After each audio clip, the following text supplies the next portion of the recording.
What up guys, Spyro here! Before we start the video, I just want to let you know how you can help JT Anime's channel grow by going to check out their merch store on Etsy. You can help support the channel by purchasing merchandise like It's Bringing You All That Nerdy Goodness t-shirt, multiple variants coming soon.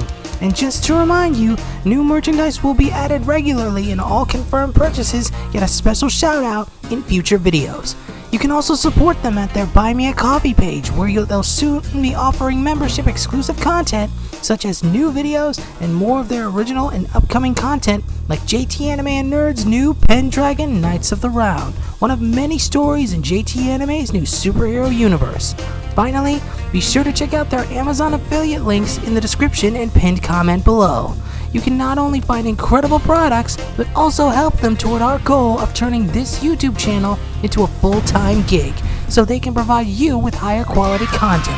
So be sure to Hulk smash that subscribe button for more content. JT Anime and Nerd, bring you all that nerdy goodness. Enjoy the video. What up guys, JT Anime and Nerd here, bring you all that nerdy goodness. Today I'm here to talk about what could have been Insomniac Games' Marvel Universe. This honestly could still happen, but I feel it'll take way longer since 3 major games were created by 2 separate game developers. We're going to talk about how the games that exist, that being Marvel's Avengers and Guardians of the Galaxy, could have existed in the same universe as Insomniac's Spider-Man. We're also going to talk about games that could have been and could still be, and how they could work in this universe, as well as what heroes could be perfect for solo games and what heroes could be perfect for team-up games. I'm not going to go over future games that are and aren't tied to this universe, one being the recently announced Blade video game or the Captain America and Black Panther video game, because since they're in development, I'd rather wait and see what they have to offer, so in terms of those characters, I'll simply just go over how they could have had their own solo games. Now, I'm about to mention 3 future titles, but these titles were leaked due to the Insomniac Games hack, so please don't condemn me for mentioning them. These games are the obvious future Spider-Man 3 game, future Venom game, can't wait for them to explain that one, the Wolverine game, which was announced a few years ago, and finally, the X-Men game. There is one untitled project that was leaked, but we have yet to know if it's even a Marvel game or not. But anyway, let's get into the discussion. So the first thing I want to point out from Marvel's Avengers, which was done dirty in my opinion, with how the gameplay layout, limited open world, and microtransactions were, possess a similar, if not the exact same kind of animation that Insomniac's Spider-Man also has. It's pretty obvious to see, and even Marvel's Guardians of the Galaxy possesses the same animation style, a more hyper-realistic style that tries to give off similar vibes that compares to the MCU. In fact, I wouldn't be surprised if there was an original intention for these games to connect to a bigger universe. Even Thanos' effect on the universe in the Guardians of the Galaxy was so great that it seemed like it was meant to build up Thanos' return in a big way, and it's leading up to that I want to explain how this universe could have gone. The first game we got at the original Marvel Spider-Man game that confirms that the Avengers in this universe exist after taking a picture of Avengers Tower. Peter even mentions that they're somewhere on the West Coast, which, according to some research I've done, lines up perfectly with the celebration event at the beginning of Marvel's Avengers.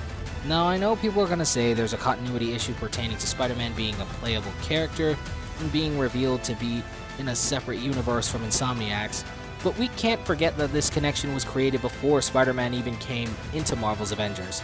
And since Marvel's Avengers did very poorly, I'm pretty sure they wanted to keep them as separate as they could. If the game was actually praised, I guarantee they would have kept him in the same universe. The Avengers are also confirmed by Spider-Man's Taskmaster, who boasts about going toe-to-toe with the Avengers. Marvel's Spider-Man also confirms the existence of Daredevil, Kingpin being an obvious nod, but could still exist in a Spider-Man universe without Daredevil. However, one of the collectible items in Marvel's Spider-Man is a business card promoting Nelson and Murdoch's law firm. You can even find the building their law firm was in, or is in, as well as the bar Josie's, which Matt usually goes to, least according to my memory. Two other Easter eggs were Fogwell's gym, a connection to Daredevil's father, and Clinton Church, a place Matt Murdock attends frequently in his storylines due to being Catholic. Not only does this confirm that Daredevil exists in this universe, but it could have given us the perfect opportunity to have a new Daredevil video game by Insomniac, which I'll get into later.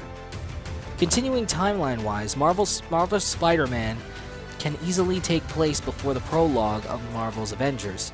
As for Marvel's Guardians of the Galaxy, we can definitely place its prologue about Peter way before any other superhero besides Captain America came to be, as Star-Lord's childhood did take place in the 80s. Now, when it comes to the main story of the Avengers, I honestly think AIM's Rising could have taken a long time to accumulate, so I honestly think the events of Spider-Man Miles Morales and Spider-Man 2 could take place during the aftermath of the incident in San Francisco involving the Avengers, creating the excuse as to why they're not present in New York during the two Spider-Man games. The Guardians of the Galaxy game released and seemingly takes place in 2021, the same year as Spider-Man 2, but considering the release order, I'd consider the story happened before Spider-Man 2. Now, just to recap in terms of main story timeline, we have Marvel's Spider-Man, Spider-Man Miles Morales, Marvel's Guardians of the Galaxy, Spider-Man 2, and finally, after 5 years, the main story of Marvel's The Avengers takes place. Now, I know I said I wouldn't go over future titles, but I think it's safe to say that since they may be in the same animation style, the Wolverine, Blade, Venom, Spider-Man 3, and X-Men games would take place during the 5-year gap between the San Francisco incident and the main story of the Avengers. With that, the timeline's set. So now, let's go over games I think would be perfect for this universe. The first game we'll go over is a Daredevil game, which would also act as a gateway for either a Defenders game or for this to pretty much just introduce the Defenders at least.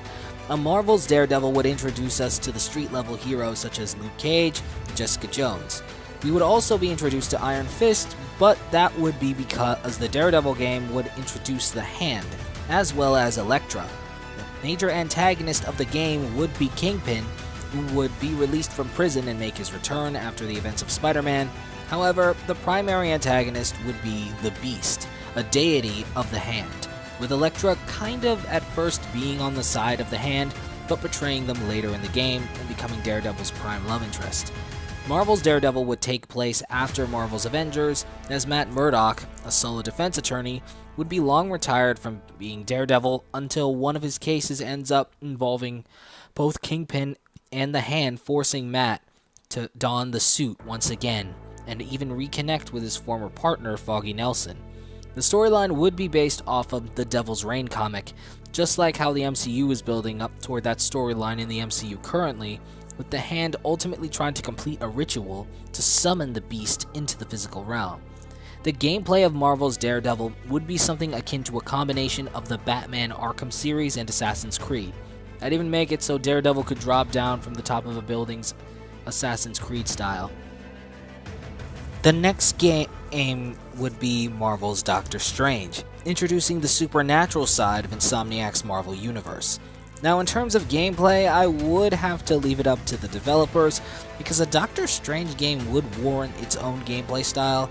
If I were to take inspiration from a game, I would either say Devil May Cry or The Witcher, preferably Witcher 3, or maybe even a Soulsborne inspired game, just without the rigged difficulty. Now, in terms of story, I'd have Doctor Strange travel through a myriad of realms and dimensions, not counting the 9 realms, as that's for another obvious game we'll get into later. Doctor Strange will be investigating rifts between dimensions all throughout New York, leading him to travel to other realms to find its source. In this game, we will see Dormammu, but he won't be the primary antagonist. We'd even see characters such as Nightmare, Mordo, Sidorak, Caecilius, and even the High Evolutionary. As for heroes, this game would introduce Clea, having it be the first time they've ever met, as well as introduce us to an on-screen Wong, a character that Spider-Man 2 confirmed exists in this universe, and even give the introduction to Magic and Juggernaut. If they don't appear in the upcoming X-Men game, which I'm sure at least Juggernaut will, not sure if Magic will though, but if she doesn't, a Doctor Strange game would be a good introduction to Magic. However, the big contending introduction would be Scarlet Witch, who would be responsible for the dimension shattering. Scarlet Witch acts as the secondary primary antagonist, where the true primary antagonist would be revealed to be Chthon, and the storyline of the game would take inspiration from the House of M storyline. The next game in the lineup would be a Thor game, which would possess a gameplay similar to the God of War 2018 game, which the Avengers game tried to do but didn't do it very well. Thor would be able to explore all the 9 realms. If anything, Thor was meant to be a more science fantasy version of the God of War 2018 through Ragnarok storyline. In fact, the story revolving around this game would be that Ragnarok is on the horizon, and it's up to Thor to prevent it before it claims the 9 realms. This game would introduce us to Odin, Valkyrie, Sif, the Warriors 3, reintroduce this universe's version of Mighty Thor / Jane Foster, since an alternate version was introduced in the Avengers game, Balder the Brave, Beta Ray Bill, and everyone's favorite god of mischief, Loki, who would debut in the design he was supposed to have in Marvel's Avengers. As for bosses and potential allies and antagonists, we would include other gods and primordial beings such as Enchantress, Hela, Zeus, Hercules, Ares, Malekith, Laufey, and Surtur, and even cosmic beings such as the Grand Master, the Collector, the Silver Surfer, and yes, Galactus.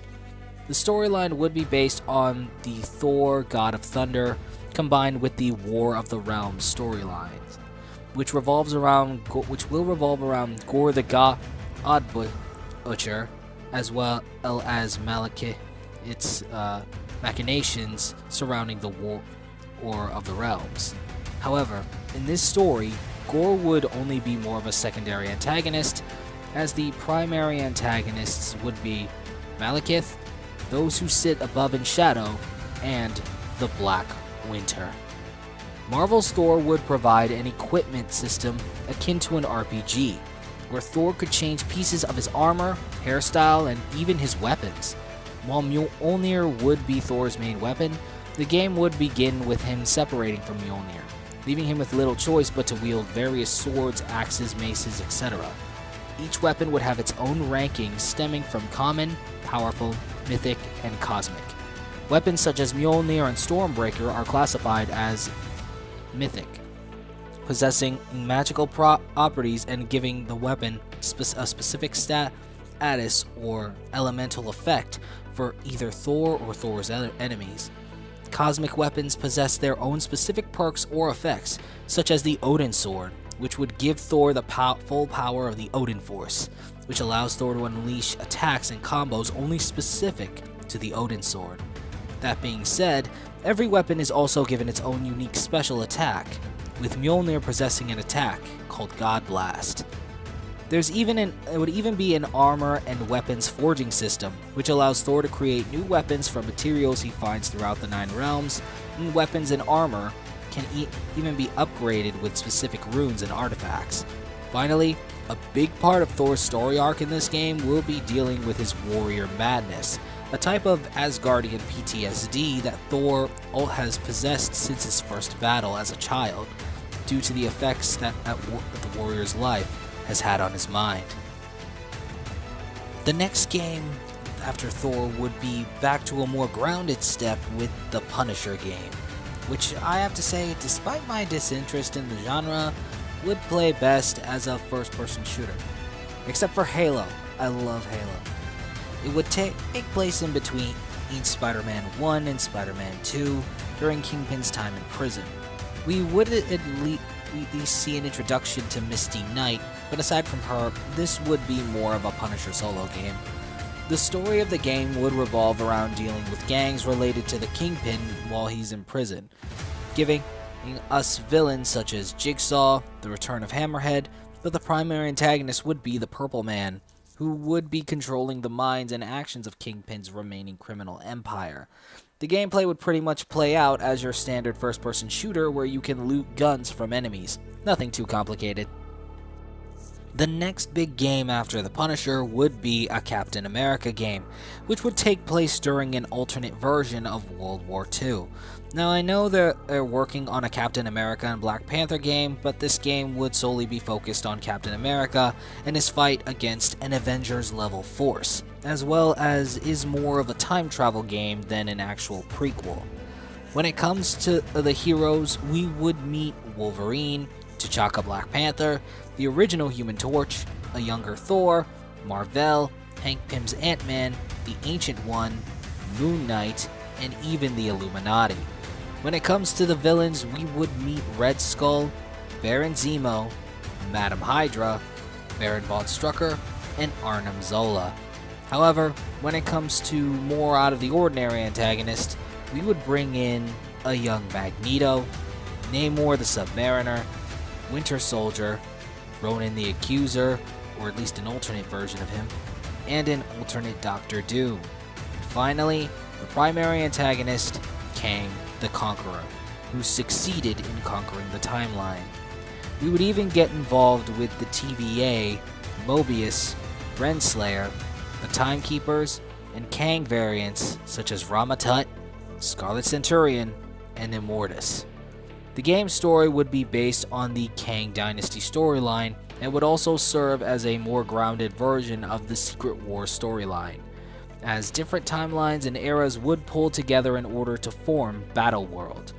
In terms of gameplay, I'd have to say this game would take inspiration from Metal Gear, combining the third-person gameplay of Rising Revengeance with all of the other game's military stealth gameplay. It's known for, at least.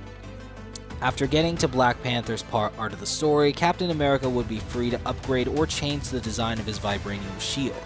I would even implement a serum system, where Captain America could gain specific perks from special variants of the Super Soldier Serum, enhancing his own. Different serums could increase strength, durability, vitality, etc. Captain America can even switch out or upgrade pieces of his costume to be more padded and armored variants for better defense and less damage. Captain America can also use guns as seen in the Captain America movie, which can be looted from enemies, and its gameplay is treated like shooting in Fortnite. The guns, however, would be a huge part of a karma system.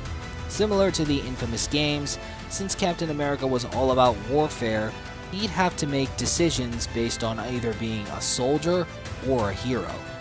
Knocking out enemies and making good vital decisions fills the hero gauge, while killing enemies and making morally questionable decisions fills the soldier gauge, either determining whether you get to be the good or bad ending.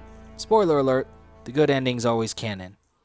We interrupt this broadcast to give you awesome merch! Support JT Anime Nerd by purchasing from his merch store on Etsy, like this Why So Serious Joker hat, or this I Always Come Back Springtrap hat. You can even support the creator himself by purchasing the Bring You All That Nerdy Goodness shirt. Multiple variants coming soon. Supplies may be limited, but new merch is added regularly. You can visit the shop by clicking the link below in the description and pinned comment section.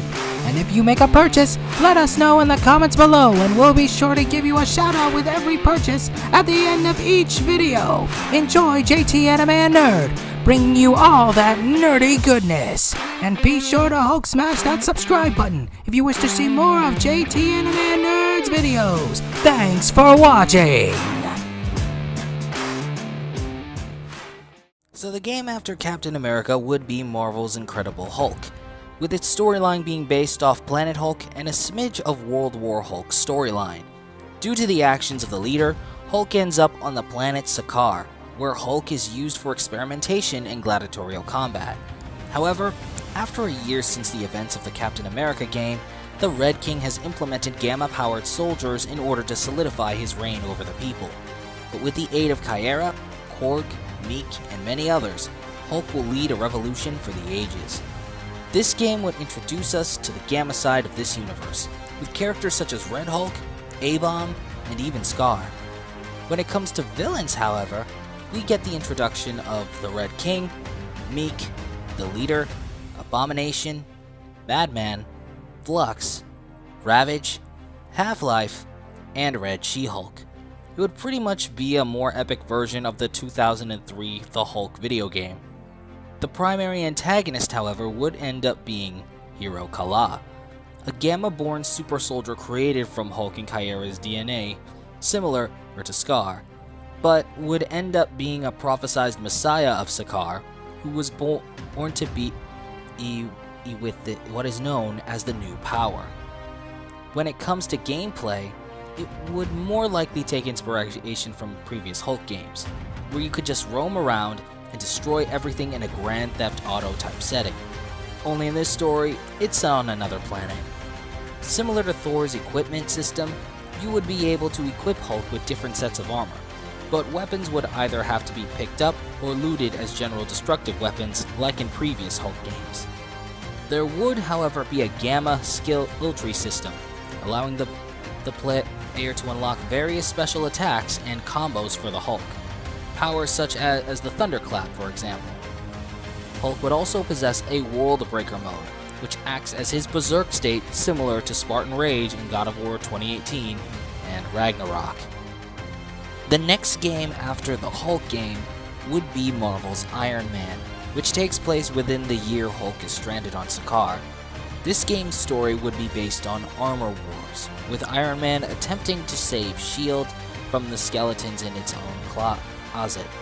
The only heroes featured in this game are Black Widow, Hawkeye, Nick Fury, Maria Hill, and introduce Vision. As for the villains, we would see the introduction of Ironmonger, Crimson Dynamo, Whiplash, Titanium Man, Deathlock, Graviton, and the primary antagonist, Ultron, whose final boss form would be Ultimo. The gameplay would be an enhanced version of the PS2 Iron Man game, being however an open world game, allowing Iron Man to explore the wide lands to the vast skies. This would of course possess its own armor upgrading system, allowing players to customize pieces of Iron Man's individual armors, even being able to unlock different sets of armors with various abilities and attributes. Different pieces also grant different weapons and special attacks, such as certain arc reactors granting Iron Man his Unibeam attack. The next game after Iron Man would be a Marvel's Black Panther game. The game would be a combination of the Doom War and X-Men vs. Avengers storyline, where a group called the Distori would lead a coup against T'Challa, leading for him to try and reclaim his throne and stop a grand conspiracy bent on disturbing the peace between Wakanda and Atlantis. The heroes featured in this game are Shuri's version of the Black Panther, White Wolf, Okoye, Falcon, the introduction of Dr. Voodoo, and Storm of the X-Men.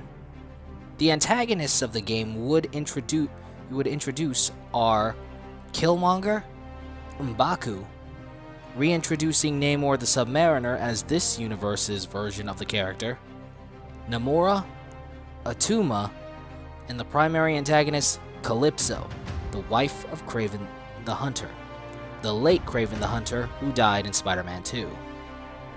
Gameplay would in truth either be original or even take inspiration from the Middle-earth Shadow of Mordor series, even implementing a nemesis system, which would allow Black Panther to control generals he kills and revives with his new powers over the dead. While Black Panther's suit can be upgraded and changed, Black Panther would possess a skill tree system similar to Marvel's Incredible Hulk, where you can unlock different powers and combo techniques. The next game after Black Panther would be a Fantastic Four game. The story is somewhat original, with the Fantastic Four dealing with their personal lives as long after being retired as the Fantastic Four, or right when an experiment at an expo ends them up accidentally traversing various realities. The Fantastic Four would then have to do whatever it takes to get back home while also bringing down various villains throughout the multiverse. The game would only feature the Fantastic Four as the only heroes, but the villains would vary, introducing and reintroducing Doctor Doom, Kang the Conqueror, Rama-Tut, an alternate Scream, Phage, Agony, Riot, Lasher, their fusion known as Hybrid, and the primary antagonist, the Maker. The gameplay would kind of be a more limited version of Marvel's Avengers gameplay system, but better this time. The Thing would possess a similar gameplay style as the Hulk's, the Human Torch would have gameplay similar to Iron Man's, Mr. Fantastic would have gameplay similar to Ms. Marvel, and Invisible Woman would actually have her own gameplay style that goes with her powers. What that could be? Leave your ideas in the comments below. Finally, after the Wolverine, Venom, Spider-Man 3, and X-Men games have passed, we would get to the second Avengers game in this universe, which could also serve as the universe's finale storyline, but there could be a room for more, or in either the future or maybe even before then. The game would be titled Marvel's Avengers Dark Infinity. This would actually combine multiple storylines from the comics, but take its heaviest inspiration from the Infinity Gauntlet storyline, combined with a continuation of the Thor's or game's Thor God of Thunder storyline, and the King in Black storyline. The story would revolve around the return of Thanos, re-emerging long after the Galactic War, but now equipped with the mysterious Infinity Gauntlet and Power Stone. This game would combine all of the various gameplays from all the previous games, as you can select heroes from the Avengers from their first game, to the Defenders, to the Guardians of the Galaxy, to the Spider-Man heroes. When it comes to the villains, we would of course have Thanos, but the front runners would be Ronan the Accuser, Kingpin, Gore the God Butcher, the Black Order, Venom, and the true primary antagonist, Null the Symbiote God, which would serve as the endgame boss. This game would serve as a culmination of all the games that would have come before it, so here's to hoping we one day get the perfect Avengers video game. Until then, Excelsior! I hope you guys enjoyed this video. If you did, be sure to check out our merch store, Buy Me a Coffee page, and Amazon affiliate link linked in the description and pinned comment below, so you can help us expand the channel and give you guys higher quality content. Also, if you want to check out our original content, be sure to check out the playlists linked in the description below. With all that said and done, I'm JT Anime, and I'll check you guys later.